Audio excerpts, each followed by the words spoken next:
hanggang high school. Nakapag-aral. So, anong dapat kainin para maalagaan ng ating ngipin at kalusugan? Grade 4 student. Okay. So, andito yung Dr. Rodrigo. Kung kasama din sa iyo kung tama ang ginagawa niyo ng toothbrush. Hindi naman paano kayo mag-toothbrush ng ngipin? Okay. Basta ganyan?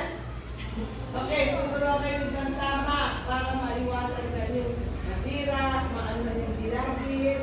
So, andito siya. Matanggal yung plaque, yung mga ngipin, ang hirap i-toothbrush, di ba? May ginagawa tayo. Oo.